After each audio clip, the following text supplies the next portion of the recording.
இந்த காலை தியானத்திற்கு தேவனுடைய பிள்ளைகள் எல்லாரையும் ஆண்டவராகிய இயேசு கிறிஸ்துவின் நாமத்திலே அன்புடன் வரவேற்கிறேன். இந்த நாளிலும் நம்முடைய தியானத்திற்காக சங்கீத புஸ்தகம் 40வது அதிகாரம் முதல் 3 வசனங்களை நான் வாசிக்கிறேன். சங்கீதம் 40 1 முதல் 3 வசனங்கள். கர்த்தருக்காக பொறுமையுடன் காத்திருந்தேன். அவர் என்னிடமாய் சாய்ந்து என் கூப்பிடுதலை கேட்டார். பயங்கரமான குழியிலும் உழையான சேற்றிலுமிருந்து என்னை தூக்கி எடுத்து என் கால்களை கன்மலையின் மேல் நிறுத்தி என் அடிகளை உறுதிப்படுத்தி நமது தேவனை துதிக்கும் புதுப்பாட்டை அவர் என் வாயிலே கொடுத்தார். அநேகர் அதை கண்டு பயந்து கர்த்தரை நம்புவார்கள் என்று சொல்லி வாசிக்கிறோம். இந்த 3 வசனங்களிலே கவனிப்போமானால் தாவீதின் அனுபவமாக இருக்கிறது, தாவீதின் சாட்சியாக இருக்கிறது. முதல் வசனத்திலே வாசிப்போமானால் தாவீது செய்த காரியம் என்ன என்பதை பார்க்கிறோம்.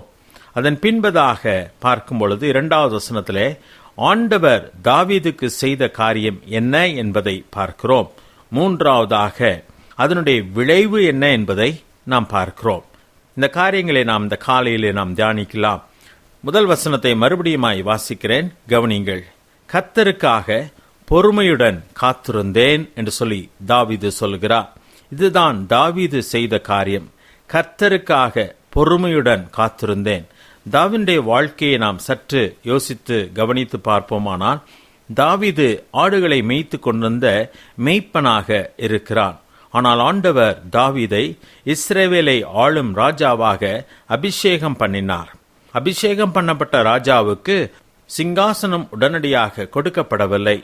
தாவீது அபிஷேகம் பண்ணப்பட்ட காலத்திலே சவுல் ராஜா இஸ்ரவேலின் மேல் ராஜாவாய் இருந்தபடியினாலே அவனுடைய காலம் முடியும் மட்டுமாக தாவீது பொறுமையாய் காத்திருக்க வேண்டியதாயிருந்தது. சவுலை கொலை செய்து அந்த ஆட்சியை தன்னுடைய ஆட்சியாக மாற்றிக்கொள்ள வாய்ப்பு கிடைத்த பொழுது கூட தாவீது தேவனால் அபிஷேகம் பண்ணப்பட்ட மனுஷன் மேல் என் கையை போடாதிருப்பேனாக என்று சொல்கிறார். அது மட்டுமல்ல, அவர் தம்முடைய வயது வந்து மரித்தாலொழிய, யுத்தத்திலே மரித்தாலொழிய நான் அவர் மீது என் கையை போடுவதில்லை என்று சொல்லி கர்த்தருக்கு காத்திருந்ததை நாம் வேதத்திலே மிக தெளிவாய் பார்க்கிறோம். இங்கே தாவீது சொல்கிறார், கர்த்தருக்காக பொறுமையுடன் காத்திருந்தேன் சொல்கிறார். இவர் காத்திருந்தது மட்டுமல்ல, அந்த நாட்களிலே சவுல் தாவீதை வேட்டையாட துடித்து கொண்டிருந்தான். அதாவது தாவீது சவுலை கொலை செய்யாது இருந்தது மட்டுமல்ல, சவுல் தாவீதை எப்படியாவது கொன்றுவிட வேண்டும் என்று சொல்லி அவனை விரட்டி கொண்டிருந்தான். எத்தனையோ முறை சவுலின் கையிலே அகப்பட்டு விடுவோமோ என்று சொல்லி தாவீது எண்ணத்தக்கதாக இருந்தது. ஆனால் அப்படிப்பட்ட சூழ்நிலையிலும் கர்த்தருக்காக பொறுமையுடன் காத்திருந்தேன் என்று சொல்லி தாவீது சொல்கிறார். ஆம், தாவீது அப்படிதான் பொறுமையாக இருந்தார். இதுதான் தாவீது செய்த காரியம். பிரியமானவர்களே, இன்றைக்கு நானும் நீங்களும் செய்ய வேண்டிய முக்கியமான ஒரு காரியம், நாம் பொறுமையாக கர்த்தருக்கு காத்திருக்க வேண்டும் என்பதுதான். ஆம், அதுதான் உண்மையான ஒரு காரியம். நாம் கர்த்தருக்கு காத்திருப்போமானால் தேவன் நிச்சயமாக நம்மை ஒரு நாளிலே உயர்த்துவார். ஆனால் காத்திருப்பது என்பது கடினமான ஒரு காரியம். அது நமக்கு எல்லாருக்கும் விளங்கும் என்பதிலே சந்தேகமில்லை. ஆனால் பரிசுத்த வேதாம் சொல்கிறது, கர்த்தருக்கு காத்திருத்தல் தான் நம்மை உண்மையான உயர்வுக்கு கொண்டு போகும் என்பதை 1 பேதுரு 5வது அதிகாரம் 6வது வசனத்திலே வாசிப்போமானால், ஏற்ற காலத்திலே தேவன் உங்களை உயர்த்தும்படிக்கு அவருடைய பலத்த கைக்குள் அடங்கியிருங்கள் என்றுதான் வேதம் சொல்கிறது. ஆம், நம்முடைய தேவன் யார் என்று சொன்னால், நாம் எண்ணுகிற நேரத்திலே நாம் அவசரப்படுகிறது போல அவசரப்பட்டு அவர் செயல்படுகிறவர் அல்ல. நம்முடைய தேவன் எல்லாவற்றையும் அதினதின் காலத்திலே செய்கிறவர், நேர்த்தியாய் செய்கிறவருமாய் இருக்கிறார் என்பதை வேதாகமம் தெளிவாய் சொல்லுகிறது. நாம் அவசரப்படுவோமானால் நிச்சயமாக அநேக காரியங்கள் தவறாய் போய்விடும். மனுஷனுடைய கோபம் தேவனுடைய நீதியை நடப்பிக்க மாட்டாதே என்று சொல்லி பரிசுத்த வேதாகமத்திலே வாசிக்கிறோம். ஆம், நம்முடைய அவசரம் தேவனுடைய நீதியை நடப்பிக்க முடியாது. ஏசாயா 40வது அதிகாரத்திலே வாசிப்போமானால் கர்த்தருக்கு காத்திருக்கிறவர்களை பற்றி வேதம் சொல்லுகிறது. ஏசாயா 40வது அதிகாரம் 31வது வசனத்திலே, கர்த்தருக்கு காத்திருக்கிறவர்களோ புதுபலன் அடைந்து கழுகுகளைப் போல செட்டைகளை அடித்து எழும்புவார்கள். அவர்கள் ஓடினாலும் இளைப்படையார்கள், நடந்தாலும் சோர்ந்து போகார்கள் என்று சொல்லப்பட்டிருக்கிறது. காத்திருப்பது என்பது மிகவும் கடினமான காரியம். காத்திருப்பது என்பது நம்மை சோர்வடைய செய்யும் என்பதிலே எந்த சந்தேகமும் இல்லை. ஆனால் தாவீது சொல்வதோ கர்த்தருக்கு காத்திருப்பதை பற்றி பேசுகிறார். கர்த்தருக்காக பொறுமையுடன் காத்திருந்தேன் என்று சொல்கிறார். அதாவது அழைத்த தேவன் தன்னை உயர்த்துவார் என்று சொல்லி அவர் செயல்படுவதற்காக காத்திருக்கும் ஒரு காரியம். ஒருவேளை இதுவும் காத்திருப்பது தான். காத்திருப்பது என்று சொன்னால் சும்மா இருப்பது அல்ல. நாம் அன்றன்றைக்கு செய்ய வேண்டிய காரியங்களை அந்தந்த நாளிலே செயல்பட வேண்டும். சோம்பேறிகளாய் நாம் இருக்கக்கூடாது. நம்முடைய கடமைகளை செய்ய வேண்டும். நமக்கு கொடுக்கப்படுகிற பொறுப்புகளை உண்மையாக செய்ய வேண்டும். எதை செய்தாலும் கர்த்தருக்கென்று செய்ய வேண்டும். அப்படி செய்யும் பொழுது, செய்து பொறுமையாய் தேவனுடைய நேரத்துக்காய் காத்திருக்கும் போது தேவன் நம்மை உயர்த்துகிறவராக இருக்கிறார். அதற்கு பதிலாக நாமே நம்மை உயர்த்து விடும்படியாக பல வழிகளையும் குறுக்கு வழிகளையும் கையாளுவோமானால் எல்லாவற்றையும் தாறுமாறாக்கி போடுவோம். அது உண்மையான உயர்வை நமக்கு கொடுக்காது. கர்த்தருக்காக பொறுமையுடன் காத்திருந்தேன் என்று சொல்கிறார். அப்படி காத்திருக்கும் பொழுது கர்த்தர் செய்த காரியம் என்ன என்பதை குறிப்பிடுகிறார். முதல் வசனத்தினுடைய அடுத்த பாதியை நாம் பார்ப்போமானால், அவர் என்னிடமாய் சாய்ந்து என் கூப்பிடுதலை கேட்டார் என்று சொல்கிறார். காத்திருக்கும் நேரம் கர்த்தர் நம்முடைய ஜெபத்தை கேட்கவில்லையோ என்று சொல்லுகிற அல்லது யோசிக்கிற நேரமாய் இருக்கலாம். ஆனால் தாவீது சொல்லும் பொழுது என்னிடமாய் அவர் சாய்ந்து என் கூப்பிடுதலை கேட்டார் என்று சொல்கிறார். நம்முடைய தேவன் ஜெபத்தை கேட்கும் தேவன் என்றுதான் வேதம் சொல்கிறது. நாம் கூப்பிடும் பொழுது நம்முடைய கூப்பிடுதலுக்கு அவர் தம் செவியை சாய்க்கிறது மட்டுமல்ல, நம்முடைய வேண்டுதல்களை அவர் கவனமாய் கேட்கிறவருமாய் இருக்கிறார் என்பதிலே சந்தேகமில்லை. என்னிடமாய் சாய்ந்து என் கூப்பிடுதலை கேட்டார் என்று சொல்லுகிறார். கேட்டார் என்பதற்கு அடையாளம் என்ன? 2வது வசனத்திலே பயங்கரமான குழியிலும் உளையான சேற்றிலும் இருந்து என்னை தூக்கி எடுத்து என்று சொல்லுகிறார். மடிந்து போவோம் என்று எண்ணுகிற சூழ்நிலையிலிருந்து தேவன் தூக்குகிறார். அது எப்படிப்பட்ட குழியாயிருந்ததாம்? பயங்கரமான குழி என்று சொல்கிறார். உழையான சேறு என்று சொல்கிறார். அதிலே சிக்கிக்கொள்ளுகிறவன் தப்புகிறது மிகவும் கடினமான ஒரு காரியம். ஆனால் தாவீது கர்த்தருக்காய் காத்திருந்தபடினாலே தேவன் அப்படிப்பட்ட இடத்திலிருந்து அவனை தூக்கி எடுத்தார். தூக்கி எடுத்தது மட்டுமல்ல, இந்த 2ஆம் வசனத்தில் இன்னுமாய் வாசிக்கிறோம், என் கால்களை கன்மலையின் மேல் நிறுத்தினார் என்று சொல்லப்பட்டிருக்கிறது.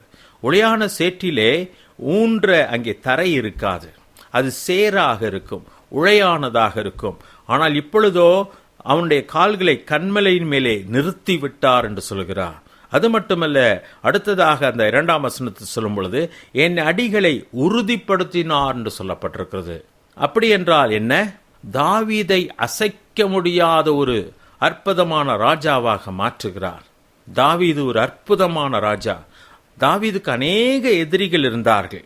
சங்கீதம் 3 வாசிப்போமானால், என் சத்துருக்கள் எவ்வளவாய் பெருகி இருக்கிறார்கள் என்று சொல்லி தாவீது குறிப்பிடுகிறார். ஆனால் தேவன் தாவீதை ஒரு இடத்திலும் கைவிடவில்லை. சொந்த பிள்ளைகளை அவனுக்கு விரோதமாக எழும்பினார்கள். அப்பொழுதும் தேவன் அவனை கைவிடவில்லை. தாவீதை காத்தார்.